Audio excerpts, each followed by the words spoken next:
मुलुंड के सभी धार्मिक सज्जनों, आज आपसे एक विशेष गौरक्षा के प्रश्न पर बात कहनी है। सामान्य रूप से मैं स्वदेशी पर काफी व्याख्यान करता हूं, लेकिन आज आपके बीच में एक नए विषय गोरक्षा के प्रश्न पर व्याख्यान करने के लिए आया हूं। गोरक्षा का प्रश्न कितना महत्वपूर्ण है और गोरक्षा जरूरी क्यों है, इन दो बातों पर मेरे व्याख्यान में काफी कुछ कहने की कोशिश करूंगा। और गोरक्षा के संबंध में हम सब लोग अपने अपने जीवन में क्या कर सकते हैं, एक तीसरी बात व्याख्यान में वो कहने की कोशिश करूंगा।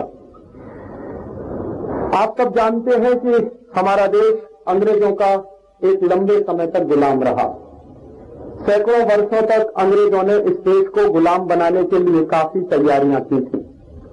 पिछले कुछ वर्षों से भारत देश की गुलामी और अंग्रेजों ने भारत में क्या किया, इसके बारे में हम लोगों ने, हमारे कुछ साथियों ने 50,000 से ज्यादा कुछ दस्तावेज इकट्ठे किए हैं। लंदन की लाइब्रेरीज में से, इंडिया ऑफिस लाइब्रेरी में से, ब्रिटिश हाउस ऑफ कॉमन्स की लाइब्रेरी में से जो दस्तावेज मिले हैं, उन दस्तावेजों के आधार पर आज का व्याख्यान होगा। गोरक्षा का प्रश्न क्यों जरूरी है। 1813 के साल में अंग्रेजों की संसद हाउस ऑफ कॉमन्स में एक बहस चली और 1813 के साल में अंग्रेजों की संसद के हाउस ऑफ कॉमन्स में जो बहस चली, उसका शीर्षक क्या था, किस मुद्दे पर वो बहस चली। उस बहस का मुद्दा था how to Christianize India, Bharat को ईसाई कैसे बनाया जाए। इस मुद्दे पर ब्रिटेन की संसद में 1813 के साल में एक बड़ी बहस चली। 24 जून 1813 को वो बहस पूरी हुई और 24 जून 1813 को जब वो बहस पूरी हुई तो उस बहस में एक प्रस्ताव पारित किया गया। वो प्रस्ताव यही था कि भारत को ईसाई बनाना है। उस बहस के जो दस्तावेज हैं, उनको देखने से ये पता चलता है कि अंग्रेज और ईस्ट इंडिया कंपनी जो भारत में आए थे, वो सिर्फ व्यापार करने के लिए नहीं आए थे। और ईस्ट इंडिया कंपनी और अंग्रेजों को भारत में सिर्फ व्यापार करने में रुचि नहीं थी, वो भारत को ईसाई बनाने का एक बड़ा काम करने के लिए भी आए थे, जो उनकी दृष्टि में बड़ा काम था। इतिहास में हम लोगों को सिर्फ इतना ही पढ़ाया जाता है कि ईस्ट इंडिया कंपनी भारत में व्यापार करने के लिए आई थी, लेकिन 1813 के वो दस्तावेज देखने के बाद पता चलता है कि ईस्ट इंडिया कंपनी भारत में व्यापार करने का बहाना लेकर आई थी। मूल उद्देश्य उनका भारत को ईसाई बनाने का था। तो भारत को ईसाई बनाने का जो प्रस्ताव पारित हुआ ब्रिटेन की पार्लियामेंट के हाउस ऑफ कॉमन्स में, तो उस प्रस्ताव में कुछ नीतियां तय की गई और उन नीतियों को अंग्रेजों की सरकार ने भारत में अपने पूरे समय में लागू किया। वो नीतियां क्या थी? उन लोगों की, अंग्रेजों की जो सबसे पहली नीति थी भारत के लिए, वो ये कि अगर भारत को ईसाई बनाना है तो भारत में जो समृद्धि है, भारत में जो संपन्नता है, भारत में जो सुख है, भारत में जो पैसा है, जो संपत्ति है, इसका नाश करना पड़ेगा। क्योंकि जब तक किसी समाज में गरीबी नहीं आएगी, जब तक किसी समाज में बेरोजगारी पैदा नहीं होगी, तब तक उस समाज को ईसाई नहीं बनाया जा सकता। ये बात लंदन के पार्लियामेंट में बहुत सारे उस जमाने के एमपीज ने कही। तो भारत में विपन्नता लानी है, भारत को गरीब बनाना है, भारत में भुखमरी फैलानी है, इसकी एक नीति अंग्रेजों ने व्यवस्थित रूप से भारत में शुरू की। और उस नीति के तहत उन्होंने जो सबसे पहला फैसला लिया, वो उनका फैसला ये था कि भारत में अगर गरीबी पैदा करनी है, भूखमरी पैदा करनी है, तो भारत की अर्थव्यवस्था का नाश करना पड़ेगा, भारत की अर्थव्यवस्था को बर्बाद करना पड़ेगा। तो भारत की अर्थव्यवस्था को बर्बाद करने के लिए, भारत की अर्थव्यवस्था का नाश करने के लिए अंग्रेजों की सरकार ने एक फैसला और किया कि भारतीय कृषि पद्धति को भी बर्बाद करना पड़ेगा। तो भारत की कृषि पद्धति जब तक बर्बाद नहीं होगी, भारत की खेती जब तक बर्बाद नहीं होगी, तब तक भारत की अर्थव्यवस्था बर्बाद नहीं हो सकती। क्योंकि भारत की अर्थव्यवस्था काफी बड़े हिस्से में खेती पर टिकी होती है मूल रूप से कृषि जो है भारत की अर्थव्यवस्था का केंद्र बिंदु रहा है। तो ऐसा जब अंग्रेजों की सरकार ने लंदन की पार्लियामेंट में फैसला कर लिया तो उसके बाद उन्होंने नीतियां बनाना शुरू किया और उन नीतियों को हिंदुस्तान में लागू करने से पहले अंग्रेजों की सरकार ने कई सर्वेक्षण कराए, कई सर्वे कराए और जो सर्वे और सर्वेक्षण कराए गए भारत में, उनमें एक ऐसा सर्वे भी था जिसके बारे में अंग्रेजों की सरकार ने यह पता लगाने की कोशिश की थी कि भारत के समाज का और भारत के अर्थव्यवस्था का मूल केंद्र क्या है। तो उस सर्वे की रिपोर्ट के आधार पर अंग्रेजों को पता चला कि भारतीय कृषि का जो मूल केंद्र है वो गाय है और गाय के बिना भारतीय कृषि हो नहीं सकती। ये उन्होंने अपने सर्वेक्षण से पता लगाया। तो भारतीय कृषि के केंद्र में गाय है, एक बात उनको ये पता चली और दूसरी एक बात उनको और पता चली कि भारतीय कृषि के केंद्र में गाय के अलावा भारतीय समाज और संस्कृति के केंद्र में भी गाय है, क्योंकि गाय की पूजा हिंदुस्तान में हजारों साल से होती रही है। हमारे देश में आप सब जानते हैं, ये माना जाता है कि गाय में 33 करोड़ देवी देवताओं का निवास होता है। ये जो 33 करोड़ देवी देवताओं के निवास की जो भावना है वो हमारी गहरी सांस्कृतिक परंपरा से निकल कर आई है। गाय के शरीर का कोई भी हिस्सा ऐसा नहीं है जिसमें किसी देवता का निवास ना हो। ये जो बातें आई हैं ये भारतीय संस्कृति और परंपरा के किसी गहरे हिस्से से निकल कर आई हैं और ये परंपरा 20 हजार साल पुरानी है। ये कोई 1000-2000 साल पुरानी परंपरा नहीं है, क्योंकि भारत का अस्तित्व बहुत हजारों साल पुराना है। यूरोप और अमेरिका के अस्तित्व के बारे में हम कल्पना कर सकते हैं कि वो 500-1000 साल पुराने देशों की संस्कृति वाले देश हैं, लेकिन हमारे देश की संस्कृति और परंपरा तो हजारों साल पुरानी है। तो इसलिए अंग्रेजों ने जब सर्वे करा लिया और अंग्रेजों की सरकार ने यह जानकारी हासिल कर ली कि भारतीय कृषि के मूल में गाय है और भारतीय संस्कृति की व्यवस्था भी गाय के आसपास घूमती है, तो उन्होंने एक फैसला किया कि भारतीय कृषि को बर्बाद करना है, भारतीय संस्कृति का नाश करना है, तो गाय का नाश करना चाहिए। और गाय का नाश करने के लिए अंग्रेजों ने हिंदुस्तान में पुराने जमाने के कुछ राजाओं के बारे में दृष्टांत देना शुरू किया। हालांकि उनको ऐसे दृष्टांत नहीं मिले। मूल रूप से हिंदुस्तान में जितने राजा हुए उन सभी राजाओं ने गाय को बचाने के लिए ही अपने जीवन की और अपने राज्य की सारी नीतियां बनाने की कोशिशें की। हिंदुस्तान में बहुत सारे ऐसे मुस्लिम राजा भी हुआ करते थे जिन्होंने गोरक्षा के लिए नीतियां बनाई। और मुस्लिम राजाओं की जो विशेषता थी वो ये थी कि बहुत सारे मुस्लिम राजा ये मानते थे कि भारतीय समाज में अगर कोई व्यवस्था टिकेगी तो वो तभी संभव है जब भारतीय समाज की परंपराओं के अनुरूप शासन होगा। अगर भारतीय समाज की परंपराओं के विपरीत शासन होगा तो कोई व्यवस्था इस देश में चल नहीं सकती।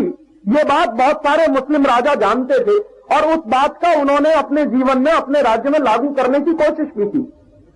अंग्रेजों ने बहुत खोजा, लेकिन मुस्लिम समाज में और मुस्लिम समाज के राजाओं के बीच में भी उनको गोरक्षा के लिए काम करने वाले बहुत सारे मुस्लिम राजाओं के दृष्टांत मिले और वैसे दृष्टांत हिंदुस्तान के इतिहास में भरे पड़े।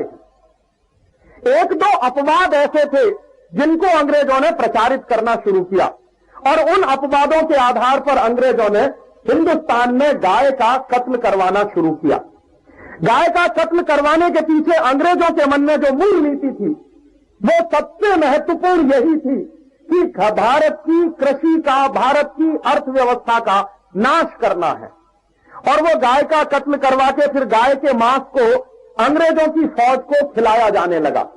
बड़े पैमाने पर हिंदुस्तान में गाय का कत्ल अंग्रेजों ने शुरू करवाया और उस गाय के कत्ल का मांस अंग्रेजों की सरकार और उस सरकार के अधिकारी, अंग्रेजों की फौज, अंग्रेजी की फौज के सिपाहियों को दिया जाने लगा।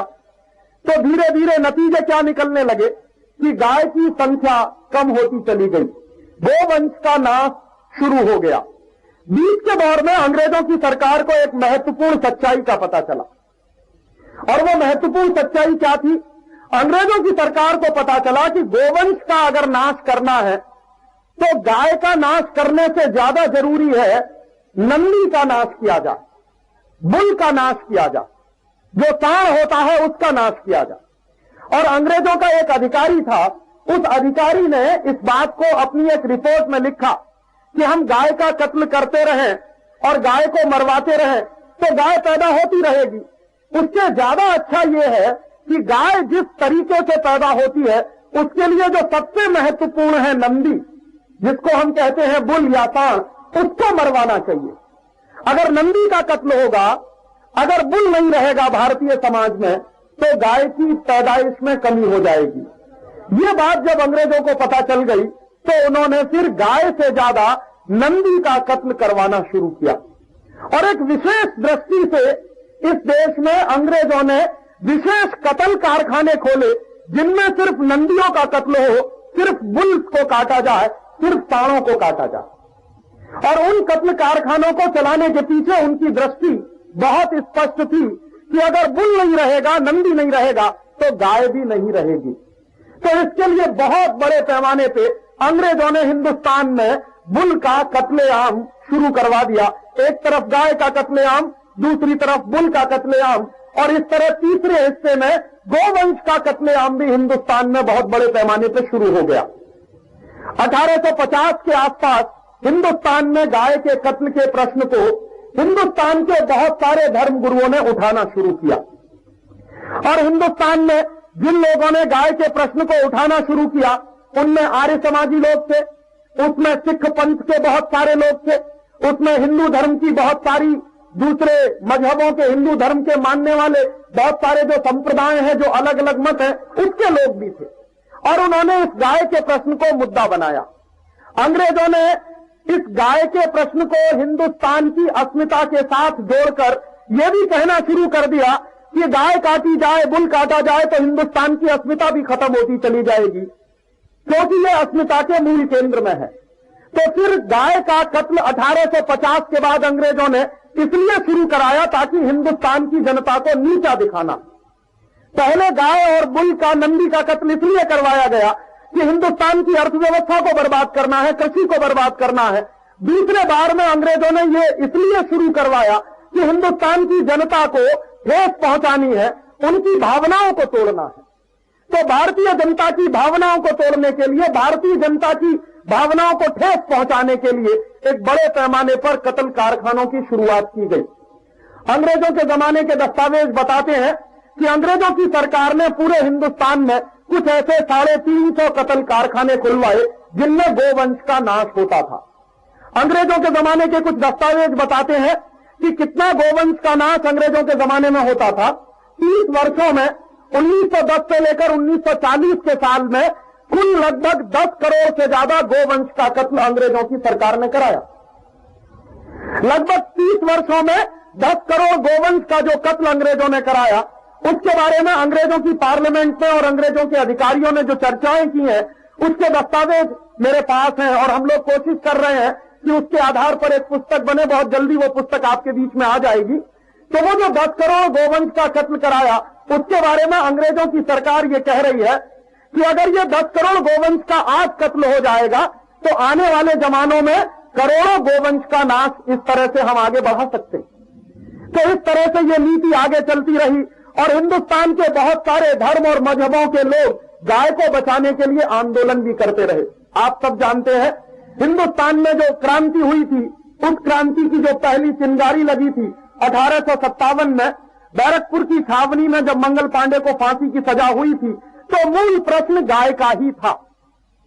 उस गाय के मूल प्रश्न से हिंदुस्तान की क्रांति की शुरुआत हुई थी और बाद में वही मूल प्रश्न हिंदुस्तान की आजादी का प्रश्न बन गया था।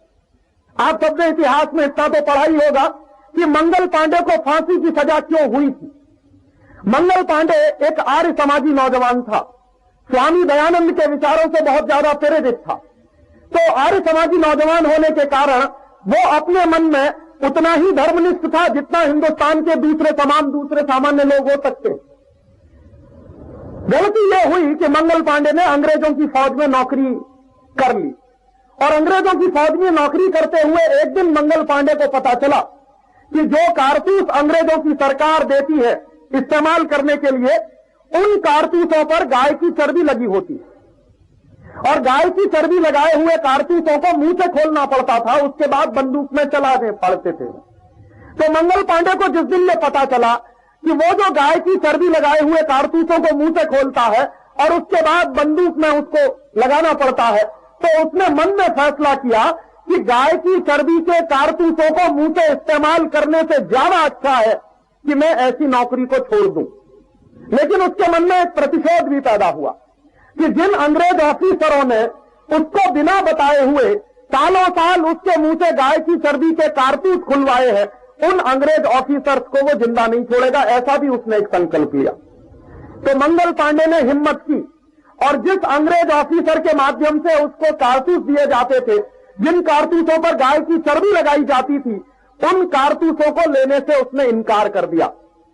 तो बाद में उसके ऊपर दबाव पड़ा और उस दबाव के तहत एक दिन उस मंगल पांडे ने अपने उस अंग्रेज पुलिस ऑफिसर की हत्या कर दी, गोली मारकर, जिस अंग्रेज ऑफिसर के माध्यम से उसको गाय की चर्बी के कारतूस दिए जाते थे। जैसे ही मंगल पांडे ने उस अंग्रेज ऑफिसर की हत्या की और यह बात पूरे देश में प्रचारित होने में समय नहीं लगा कि गाय की चर्बी से लगे हुए कारतूसों को खोलने से मना करने पर मंगल पांडे को सजा दी जाने की बात तय हुई, तो इसलिए मंगल पांडे ने यह फैसला किया कि उस अंग्रेज पुलिस ऑफिसर को मार दिया जाए। तो जैसे ही अंग्रेज पुलिस ऑफिसर की हत्या हुई, सारे देश में एक बगावत की लहर पैदा हो गई और उस बगावत की लहर में अंग्रेजों की सरकार को सबसे ज्यादा नुकसान हुआ। गांव गांव गली गली में नौजवानों के, क्रांतिकारियों के संगठन बनना शुरू हो गए। गांव गांव गली गली में नौजवानों ने अंग्रेजी फौज और अंग्रेजी सरकार के खिलाफ बगावत शुरू कर दी। गांव गांव गली गली में नौजवानों ने गाय के प्रश्न को हल करने के लिए गोरक्षण समितियां बनाना शुरू कर दी। बहुत कम लोग जानते हैं कि 1857 की क्रांति में गाय का प्रश्न एक बहुत महत्वपूर्ण प्रश्न हुआ करता था। अगर वो गाय का प्रश्न नहीं होता तो शायद 1857 की क्रांति के होने में भी मुश्किलें आती। वो क्रांति एक तरफ चलती रही, दूसरी तरफ हिंदुस्तान में नौजवानों के संगठन पैदा होने लगे। गांव गांव में गोरक्षण समितियां बना दी गई। 1870 तक आते आते हिंदुस्तान में कोई भी ऐसा गांव नहीं था जहां पर गोरक्षण की समिति न बनाई गई हो। अंग्रेजों का एक खुफिया विभाग होता था, अंग्रेजों का एक डिपार्टमेंट होता था जो सीक्रेट रिपोर्ट इकट्ठी करता था। उस डिपार्टमेंट के माध्यम से अंग्रेजों ने एक सर्वे कराने का काम शुरू किया और वो सर्वे काफी समय तक चला इस देश में। तो अंग्रेजों के खुफिया विभाग ने जो रिपोर्ट इकट्ठी की, जो रिपोर्टें उन्होंने बनाई, वो रिपोर्ट बाद में 1893 के साल में लंदन भेजी गई और लंदन की सरकार और लंदन की पार्लियामेंट में उस रिपोर्ट पर जो चर्चाएं हुई, उस रिपोर्ट के कुछ हिस्से हम लोगों को भी मिले हैं। कुछ दस्तावेज जो हम लोगों ने इकट्ठे किए हैं, उसी में उन रिपोर्ट के कुछ हिस्से हैं। तो वो रिपोर्ट ये बताती है अंग्रेजों की जो इकट्ठी की गई है कि अंग्रेजों का खुफिया विभाग बता रहा है कि 1870 के साल तक हिंदुस्तान के गांव गांव में गोरक्षण समितियां बन चुकी और 1890 तक आते आते हिंदुस्तान में करीब करीब उस जमाने में 7.5 से 8 लाख गांव हैं। तो वो बता रहे हैं कि इतनी ही करीब करीब गोरक्षण समितियां हैं और कोई भी गोरक्षण समिति ऐसी नहीं है जिसमें कम से कम 5 से 10 नौजवान शामिल न हो। और अंग्रेजों की खुफिया रिपोर्ट ये कह रही है कि गोरक्षण समिति में शामिल जो नौजवान है, उनमें एक भी नौजवान ऐसा नहीं है जो गाय के प्रश्न पर मरने के लिए तैयार न हो। तो एक बाजू में गांव गांव में गोरक्षण की समितियां बन रही हैं, दूसरे बाजू में हिंदुस्तान में क्रांति की बगावत और क्रांति की लहर चल रही है। ये दोनों चीजें एक साथ इस देश में चल रही हैं। 1893 के साल तक आते आते ये गोरक्षा का आंदोलन बहुत प्रबल हुआ और गोरक्षा का आंदोलन इतना प्रबल हुआ कि अंग्रेजों की सरकार को लगने लगा कि अब शायद हिंदुस्तान छोड़ना पड़ेगा, भारत से जाना पड़ेगा।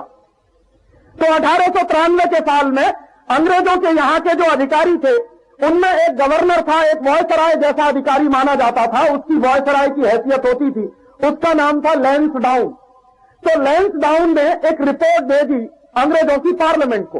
वो रिपोर्ट भी हम लोगों के पास है और उसको भी हम पुस्तक के रूप में छापने की कोशिश कर रहे हैं। तो 1893 के साल में जो लैंसडाउन रिपोर्ट भेज रहा है ब्रिटिश पार्लियामेंट को, उस रिपोर्ट का जो शुरू का हिस्सा है वो यही बता रहा है कि अब अंग्रेजों को भारत में राज्य करना बहुत मुश्किल हो जाएगा, क्योंकि गांव गांव में गोरक्षण समितियां बन चुकी हैं। गांव गांव में इतना बड़ा आंदोलन खड़ा हो गया है कभी भी ये बगावत दावानल का रूप ले सकती है और अंग्रेजों की सरकार शायद उसमें जलकर भस्म हो जाएगी। ये एक अंग्रेज ऑफिसर लैंसडाउन लिख रहा है ब्रिटिश पार्लियामेंट को भेजे गए कुछ रिपोर्ट्स में। तो ब्रिटिश पार्लियामेंट में उस रिपोर्ट पर चर्चा हो रही है और उस रिपोर्ट पर चर्चा होते हुए उस जमाने की जो रानी है विक्टोरिया जिसका नाम है, वो विक्टोरिया ब्रिटिश पार्लियामेंट के जो एमपीज हैं उनको निर्देश दे रही है। और वो निर्देश क्या है वो हमको समझने चाहिए। तो आज के इस प्रश्न का हम लोगों को स्वरूप भी समझ में आएगा। विक्टोरिया कह रही है 1893 में लंदन के पार्लियामेंट के हाउस ऑफ कॉमन्स में कि हिंदुस्तान में गाय का कत्ल तो जारी रहना ही चाहिए। अंग्रेजों का ऑफिसर कह रहा है लैंसडाउन कि गाय का कत्ल करना मुश्किल है और वो रिपोर्ट भेज रहा है ब्रिटिश पार्लियामेंट को कि गाय का कत्ल अगर यहां करते चले गए हम लोग तो यहां राज्य करना मुश्किल हो जाएगा। तो ब्रिटेन की महारानी विक्टोरिया कह रही है पार्लियामेंट के अंदर 1893 के साल में कि गाय का कत्ल तो बहुत जरूरी है। क्यों? गाय का कत्ल करने से हिंदुस्तान की अस्मिता, भारत की अस्मिता नष्ट होती है और भारत के लोगों का अस्तित्व भी नष्ट होता है, उनका गौरव भी नष्ट होता है। सीधी सी बात है कि जो केंद्र बिंदु में है आपके देश में गाय, अगर उसका कत्ल किया जाए तो आपकी भावनाओं को भी ठेस पहुंचती है, आपकी भावना भी आहत होती है। तो विक्टोरिया कह रही है कि यह तो बहुत जरूरी है और इसको और आगे बढ़ाया जाना चाहिए। तो कैसे आगे बढ़ा सकते हैं? तो लैंसडाउन रिपोर्ट में लिख रहा है और वो कह रहा है एक महत्वपूर्ण बात जो मैं आज आपसे कहने की कोशिश कर रहा हूं। लैंसडाउन की रिपोर्ट बताती है जो ब्रिटिश पार्लियामेंट में गई है कि गाय को बचाने के लिए हिंदू भी लड़ रहे हैं, मुसलमान भी लड़ रहे हैं। हिंदू और मुसलमान दोनों मिलकर 1870 के साल से गाय को बचाने के आंदोलन में लगे हुए हैं। राजस्थान में आप जाइए, राजस्थान में मुसलमानों की एक जाति है, उसको कहते हैं राठ। ये राठ जो जाति है मुसलमानों की, ये किस इलाके में रहती है?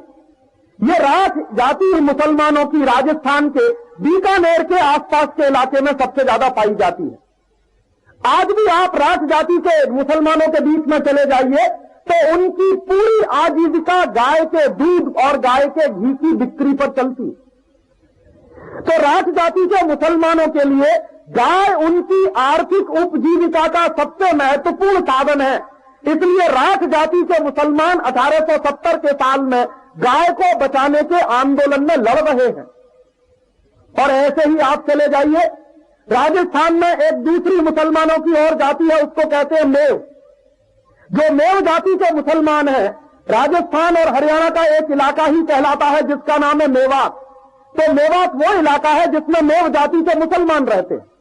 तो मेव जाति के मुसलमान भी गाय को बचाने के आंदोलन में 1870 के साल से शामिल है। राठ जाति के मुसलमान भी गाय को बचाने के आंदोलन में 1870 के साल से शामिल है। माने क्या है? गाय को बचाना सिर्फ हिंदुओं का काम नहीं, गाय को बचाने के लिए मुसलमान भी लड़ रहे हैं। और उस जमाने के बड़े बड़े मुसलमानों के जो मौलवी हैं वो सब कह रहे हैं कि गाय बचेगी तो हम बचेंगे। माने उनकी आर्थिक जीविका का साधन है। कुछ मुसलमान हैं जो गाय का दूध बेचकर अपनी जीविका चलाते हैं, कुछ मुसलमान हैं जो गाय का घी बेचकर अपनी जीविका चलाते हैं, कुछ मुसलमान हैं जो गाय की मिठाइयां, गाय के दूध से बनने वाली मिठाइयां बेचकर अपनी जीविका चलाते हैं। तो हिंदू भी लड़ रहे हैं गाय को बचाने के लिए, मुसलमान भी लड़ रहे हैं गाय को बचाने के लिए, हिंदुस्तान की तमाम दूसरी जातियां लड़ रही हैं गाय को बचाने के लिए। ये अंग्रेजों की रिपोर्ट में लैंसडाउन ने लिखवाया और वो रिपोर्ट जब ब्रिटिश पार्लियामेंट में पहुंची तो रानी विक्टोरिया ने उस पर एक टिप्पणी की।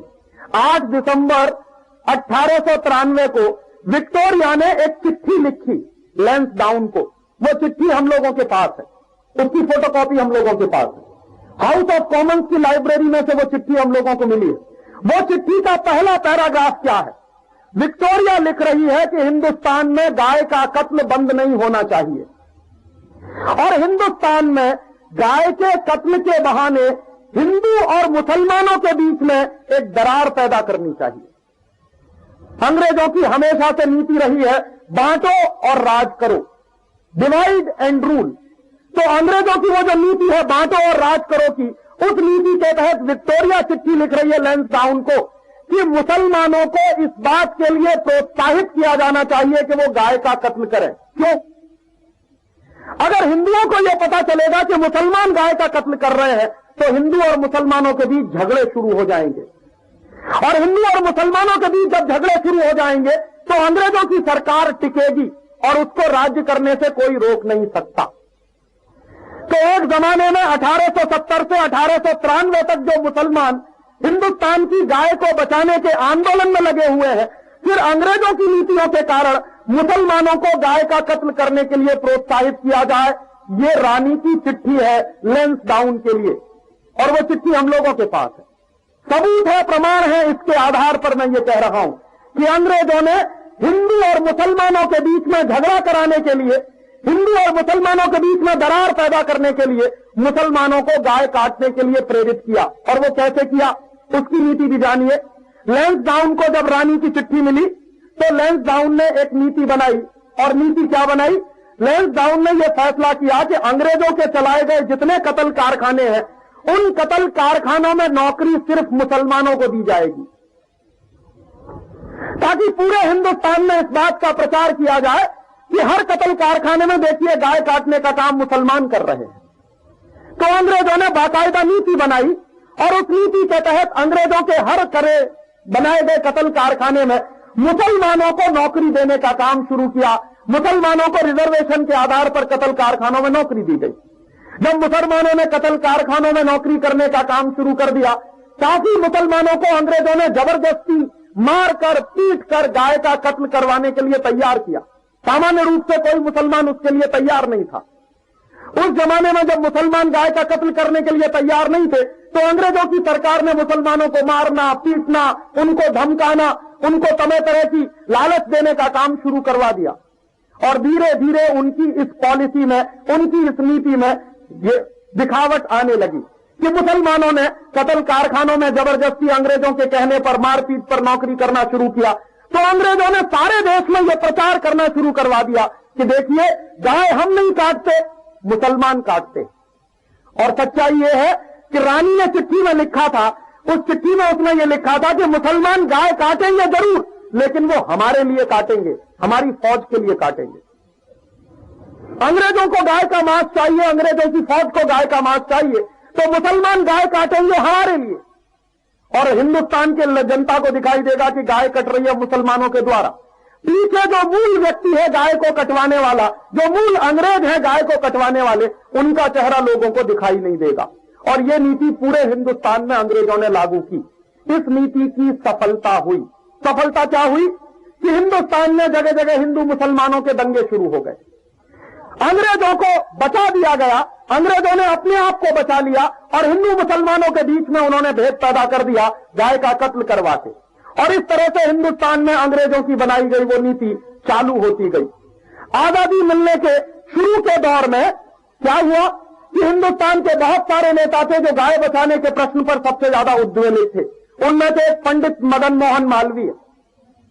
महामना मदन मोहन मालवीय के पूरे आंदोलन के केंद्र में गाय हुआ करती थी।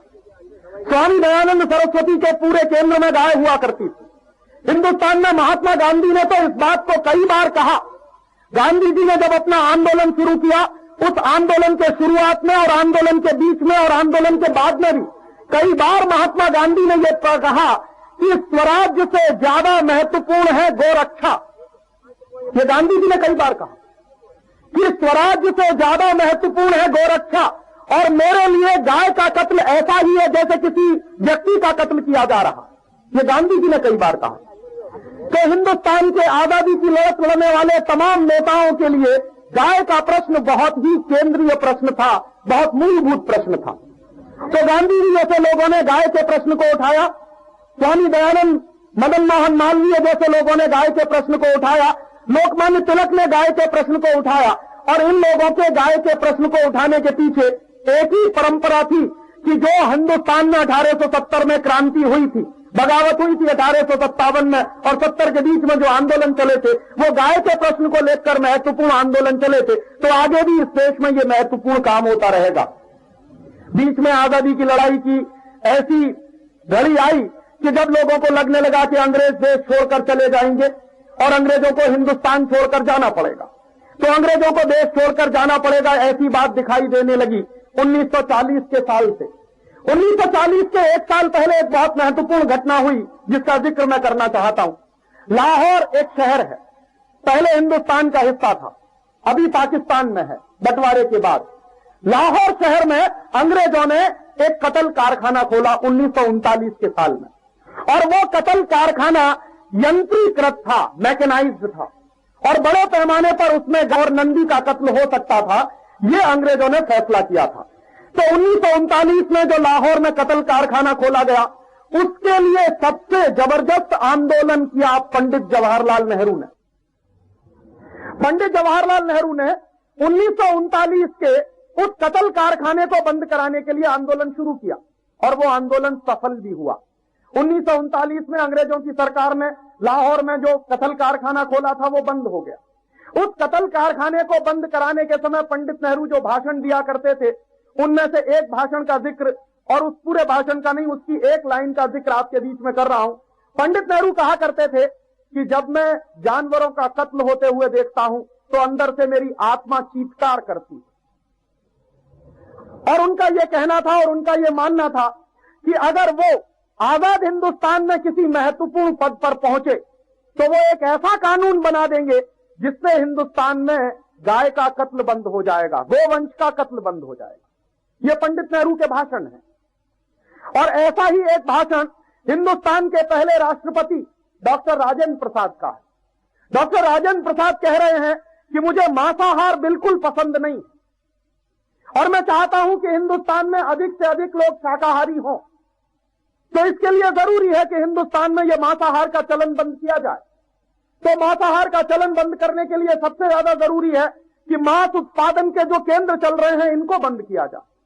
तो पंडित राजेंद्र प्रसाद ने भी आजादी के पहले इस तरह का एक संकल्प लिया कि मैं कभी हिंदुस्तान में आजादी के बाद अगर किसी महत्वपूर्ण पद पर आया तो गाय का उत्पादन, गाय का मांस जहां उत्पादित होता है, गोवंश का जहां कत्ल होता है, हिंदुस्तान के जानवरों का जहां कत्ल होता है, ये सारे उत्पादन केंद्र बंद करवा देंगे और उसके लिए हम केंद्रीय स्तर पर कानून बनवाएंगे। ऐसी भावना थी हिंदुस्तान में आजादी आने के पहले के नेताओं की। चांस की बात कि ये दोनों व्यक्ति हिंदुस्तान के सबसे ऊंचे शिखर पर बैठे। पंडित जवाहरलाल नेहरू हिंदुस्तान के पहले प्रधानमंत्री बने और डॉक्टर राजेंद्र प्रसाद हिंदुस्तान के पहले राष्ट्रपति बने। तो हिंदुस्तान का प्रधानमंत्री और राष्ट्रपति बनने के पहले दोनों नेता ये मानते थे कि गाय का कत्ल नहीं होना चाहिए, गोवंश की रक्षा होनी चाहिए, और मांस उत्पादन के ये जो केंद्र चल रहे हैं पूरे देश में, इनको बंद करा देना चाहिए। दोनों नेताओं की यह मान्यता थी कि मांस उत्पादन के इन केंद्रों को बंद कराने के लिए अगर जरूरत पड़े तो हम केंद्रीय स्तर पर कानून बनाएंगे। तो दोनों लोग जब पहले प्रधानमंत्री और राष्ट्रपति बन गए, मुझे सबसे बड़ा दुर्भाग्य यही है कि अपने पूरे शासनकाल में पंडित जवाहरलाल नेहरू और डॉक्टर राजेंद्र प्रसाद गोवंश की रक्षा करने वाला कानून ही नहीं बना पाए। बाकी बहुत सारे कानून उन्होंने बनाए। और 1955 के साल में पंडित नेहरू ने पार्लियामेंट में एक भाषण दिया है, उस भाषण की फोटोकॉपी भी हमारे पास है। वो भाषण पंडित नेहरू दे रहे हैं 1955 में पार्लियामेंट के अंदर। तो हुआ क्या है, एक सांसद ने गोवंश की हत्या को रोकने के लिए एक विधेयक पार्लियामेंट में लाया। तो गोवंश की हत्या रोकी जानी चाहिए, इसके लिए एक विधेयक आया संसद में। उस विधेयक पर बहस हो रही है। तो बहस करते समय पंडित नेहरू कह रहे हैं कि इस विधेयक को तत्काल रद्द किया जाना चाहिए, माने गोवंश का कत्ल चालू रहना चाहिए। आजादी के पहले एक बात कह रहे हैं और आजादी मिलने के बाद जब वो प्रधानमंत्री बन गए हैं तो पार्लियामेंट के अंदर उसकी ठीक दूसरी बात कह रहे हैं। दोस्तों, आज ये जो हिंदुस्तान के नेता हैं, सत्ता मिलने के पहले एक बात कहते हैं और सत्ता मिलने के बाद दूसरी बात कहते हैं। ये परंपरा हिंदुस्तान में आजादी के साल से ही पड़ी हुई है, ये कोई आज की परंपरा नहीं। इसलिए आज के नेताओं को देखकर मत रोइए। उस जमाने के जो सबसे बड़े नेता माने जाने वाले लोग सत्ता मिलने के पहले गाय का कत्ल का विरोध करते हैं और सत्ता मिलने के बाद कहते हैं कि यह गाय का कत्ल जारी रहना चाहिए।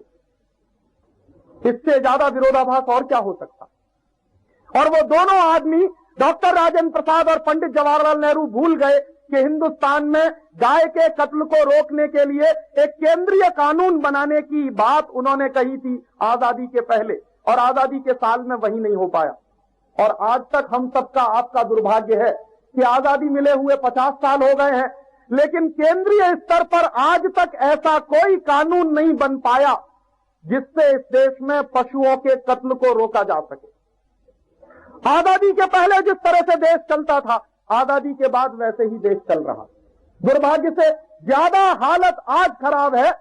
आंकड़े ये बताते हैं कि अंग्रेजों ने हिंदुस्तान में 350 कत्ल कारखाने चलाए। आज आजादी के 50 साल में हिंदुस्तान में 36,000 कत्ल कारखाने हैं।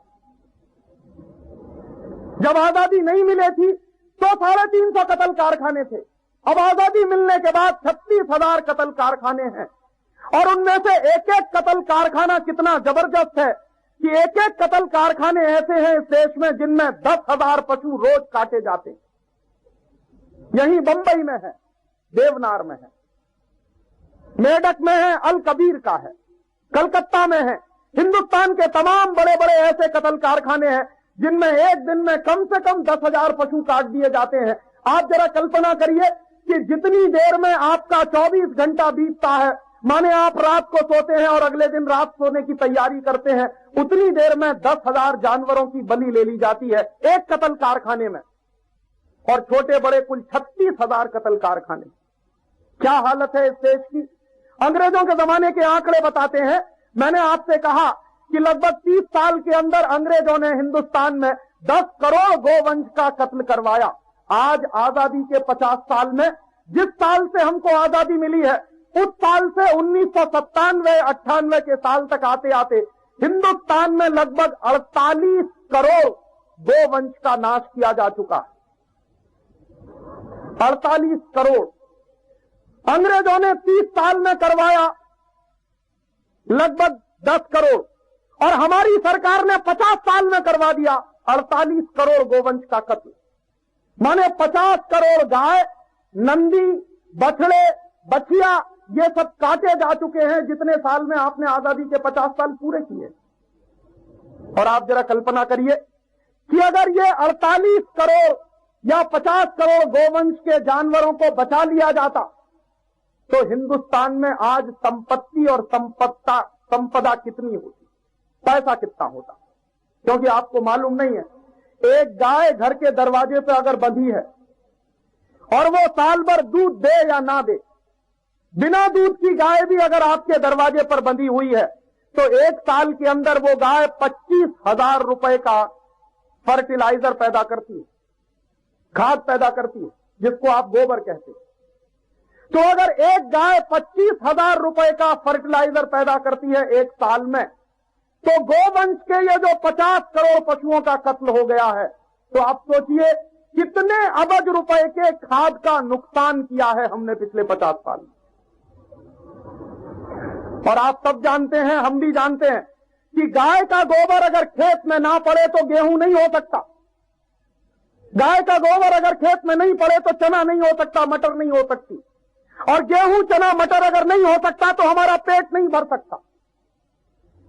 तो जिस गाय से हमको इतनी महत्वपूर्ण और बेशकीमती चीज मिल रही है, उसका हमने नुकसान किया है। अबजों रुपए के खाद का नुकसान हुआ है पिछले 50 साल में। और आप मान लीजिए एक साल में अगर एक गाय 10 से 15,000 रुपए का दूध देती हो, तो ये जो 48 करोड़ गोवंश का नाश हुआ है पिछले 50 साल में, ये कितने करोड़ रुपए के दूध का नाश कर दिया है हमारी सरकार ने। और आपको मालूम नहीं है कि गाय का गोबर और गाय का दूध, उससे भी ज्यादा महत्वपूर्ण है गाय का मूत्र। और आपको जानकर यह खुशी होगी और आश्चर्य भी होगा कि गाय के मूत्र से 108 तरह की दवाएं बनती हैं। और हमारे देश के आयुर्वेद के जो बड़े ग्रंथ हैं, चरक संहिता, सुश्रुत, हरित संहिता, इन सभी आयुर्वेद के ग्रंथों में गाय का मूत्र बहुत विशेष किस्म की दवा माना जाता। दुनिया में एक बीमारी है, उसका नाम है डायबिटीज, और यह डायबिटीज नाम की बीमारी का कोई इलाज नहीं है होम्योपैथी में, कोई इलाज नहीं है एलोपैथी में, और कोई इलाज नहीं है दुनिया की किसी पैथी में। डायबिटीज को कंट्रोल तो किया जा सकता, लेकिन उसका इलाज करना बहुत मुश्किल है। एलोपैथी वाले तो कभी ये गारंटी दे नहीं सकते कि वो डायबिटीज जैसी बीमारी को ठीक कर सकते हैं। डायबिटीज को वो कंट्रोल कर सकते हैं लेकिन ठीक नहीं कर सकते। वो डायबिटीज जैसी बीमारी गाय के मूत्र से हमेशा हमेशा के लिए खत्म हो जाती है। तो गाय का दूध, गाय का गोबर, गाय का मूत्र, ये सब बहुत जरूरी चीजें हैं। और अगर 48 करोड़ गोवंश के पशुओं का नाश हुआ है पिछले 50 साल में, तो आप अंदाजा करिए कितने लाख करोड़ रुपए का हमने बर्बादी की है इस देश में पिछले 50 साल। और आज भी आपको मैं एक जानकारी दूं, हिंदुस्तान में इस समय भयंकर समस्या चल रही है पेट्रोल की और डीजल की। और पेट्रोल और डीजल की समस्या जो चल रही है वो क्या है? भारत सरकार हर साल यही कहती रहती है कि हिंदुस्तान में डीजल और पेट्रोल के दाम बढ़ाए जाने चाहिए। क्यों? क्योंकि भारत सरकार के ऑयल पूल अकाउंट का डेफिसिट बढ़ता ही चला जाता, कभी पूरा ही नहीं होता है वो ऑयल पूल अकाउंट का डेफिसिट, हमेशा घाटा रहता है हजारों करोड़ का उस ऑयल पूल अकाउंट के डेफिसिट में। तो यह पेट्रोल और डीजल बड़े हिस्से में बाहर से आयात करना पड़ता, और जैसे जैसे आपके रुपए की कीमत गिरती चली जाती है, वैसे वैसे बाहर से आने वाले पेट्रोल और डीजल का दाम बढ़ता चला जाता। क्योंकि आपका रुपया गिरेगा तो बाहर से आने वाली चीजों का आयात महंगा होता चला जाएगा। तो आपके देश में रुपया गिरता चला गया है। 1947 के साल से आज 1997-98 के साल तक आपके रुपए में सैकड़ों टका की गिरावट आई है। पिछले 7 वर्षों में हमारे रुपए में 120 टका की गिरावट आई है। 1991 के साल में हमारे देश में $1 में 18 रुपया होता था, आज $1 में 40, 41, 42 रुपए के आसपास का भाव है। 120% की ये जो गिरावट आई है रुपए में, इसके कारण क्या हुआ है? आपके देश में आने वाला डीजल और पेट्रोल 120 टका महंगा हो गया। तो जैसे जैसे डीजल और पेट्रोल महंगा होता जा रहा है, वैसे ही वैसे इस देश में ऑयल पूल अकाउंट का डेफिसिट भी बढ़ता चला जा रहा है। तो भारत सरकार क्या करती है? भारत सरकार ऑयल पूल अकाउंट के डेफिसिट को पूरा करने के लिए आप जैसे लोगों के ऊपर सरचार्ज लगा देती है और पेट्रोल और डीजल का दाम बढ़ा देती है। एक बार बेंगलोर में एक बड़ा भारी कॉन्फ्रेंस हुआ था, उसमें सरकारी अधिकारी शामिल थे, उसमें देश के बड़े बड़े अर्थशास्त्री शामिल थे, उसमें हमारे देश के बड़े सामाजिक शास्त्री भी शामिल थे। मैं भी गलती से उसमें चला गया था। गलती से इसलिए कहता हूं कि मेरे जैसे लोगों को वहां नहीं जाना चाहिए, क्योंकि वो जिस खोपड़ी से काम करते हैं हमारा दिमाग ही उससे बिल्कुल अलग चलता। लेकिन दुर्भाग्य की बात मैं वहां पहुंच गया, मुझे भी उसका इन्विटेशन था। तो वहां बातें चल रही थी और भारत सरकार का एक अधिकारी चिंता व्यक्त कर रहा था कि कैसे हम ये ऑयल पूल अकाउंट का डेफिसिट पूरा करें। तो तमाम लोगों ने अपने अपने सुझाव दिए, सब लोगों के सुझाव उसने सुन लिए।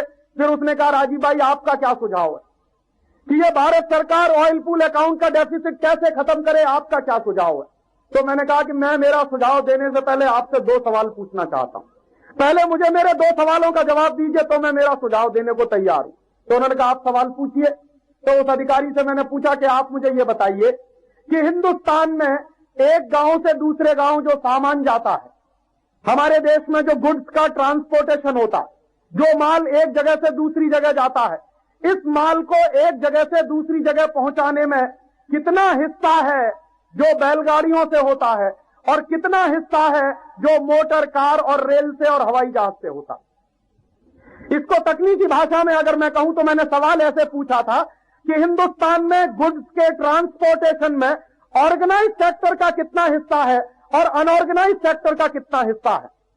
तो उस अधिकारी ने जवाब दिया कि राजीव भाई, आज भी हिंदुस्तान में जो एक माल दूसरे गांव में पहुंचता है, माल का ट्रांसपोर्टेशन होता है, उसमें से 60% माल बैलगाड़ियों के द्वारा एक जगह से दूसरी जगह पहुंचाया जाता है। 60%, 60%। माने हिंदुस्तान में जो टोटल ट्रांसपोर्टेशन ऑफ गुड्स है, उसमें 60% हमारे देश के पशुओं की ताकत से एक गांव से दूसरे गांव पहुंचता है। सिर्फ 40% ट्रांसपोर्टेशन है गुड्स का जो रेलगाड़ी के द्वारा होता है, हवाई जहाज के द्वारा होता है, ट्रकों के द्वारा होता है, लॉरीज के द्वारा होता है, सिर्फ 40%।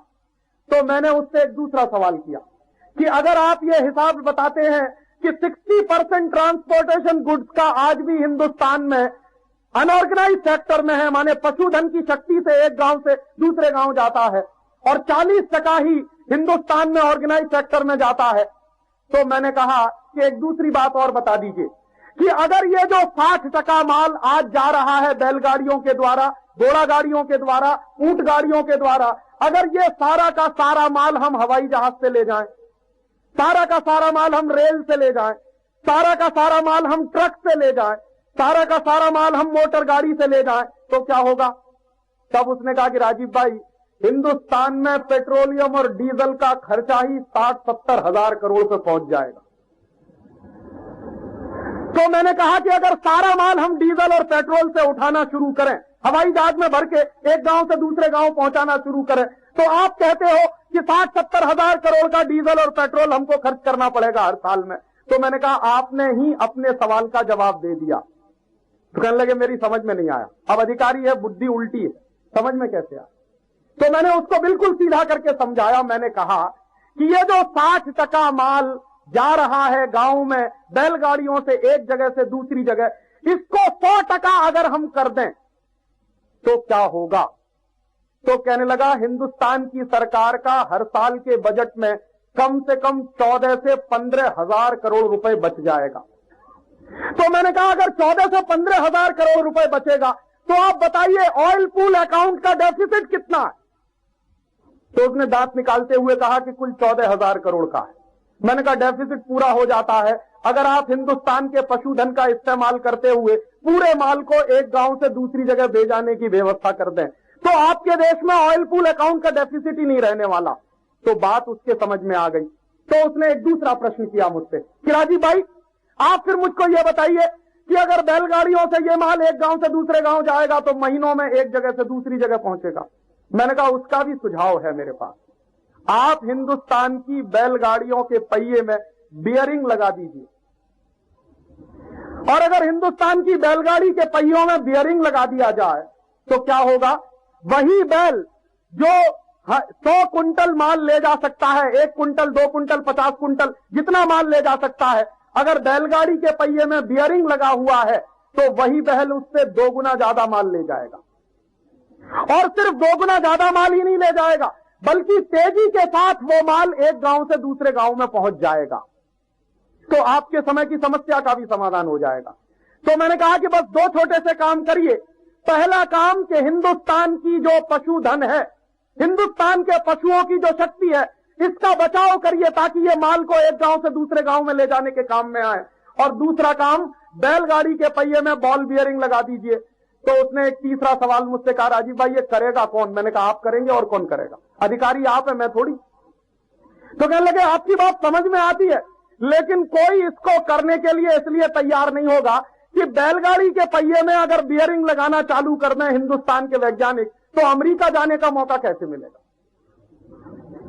क्योंकि अमेरिका जाने का मौका तो तब मिलेगा जब आप पेट्रोल, डीजल और ऐसी चीजों पर रिसर्च करेंगे।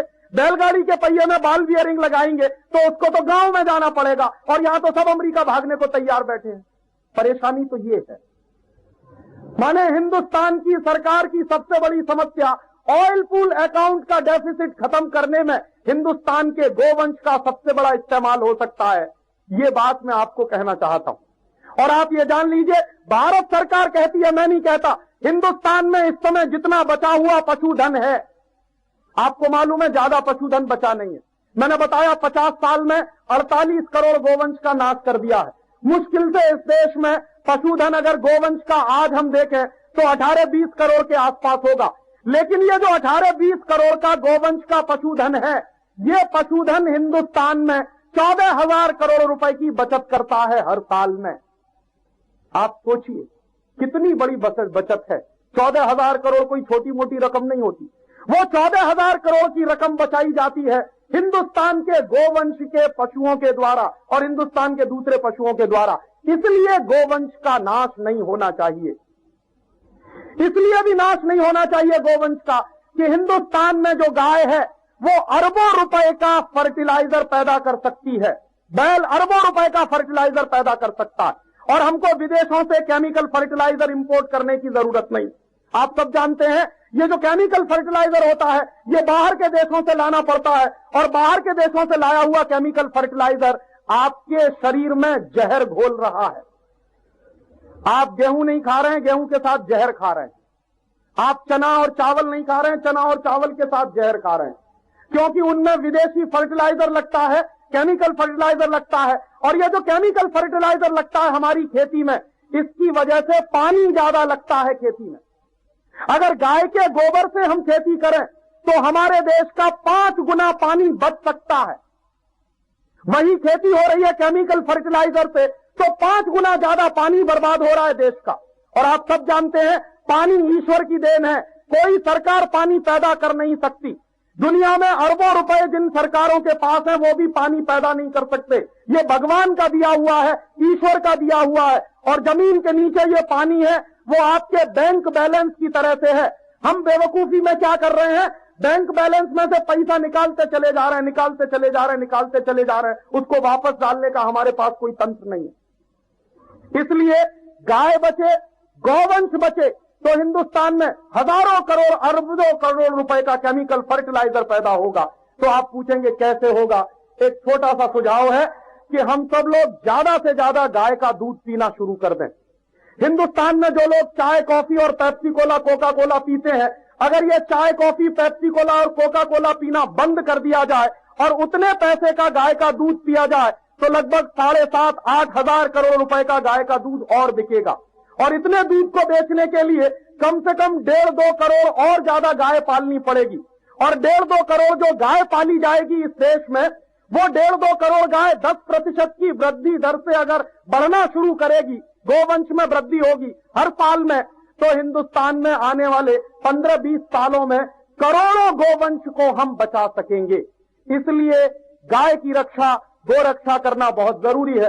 और चलते चलते आखिरी बात कि इसलिए भी गोरक्षा बहुत जरूरी है कि ये गाय जो है भारतीय संस्कृति का प्राण है और इसमें 33 करोड़ देवी देवताओं का निवास है। तो हम सब एक छोटा सा काम जरूर कर सकते हैं कि अपने घर में संकल्प करें कि जितना ज्यादा से ज्यादा गाय का दूध पिएं, गाय का घी खाएं, गाय के दूध को बिकवाएं, गाय के दूध से बने हुए सामानों की बिक्री करवाएं, उतना ही ज्यादा से ज्यादा हमारे देश में ये गोवंश की वृद्धि होती चली जाएगी। इतना ही मुझे आपसे कहना था। बहुत बहुत आभार, बहुत बहुत धन्यवाद।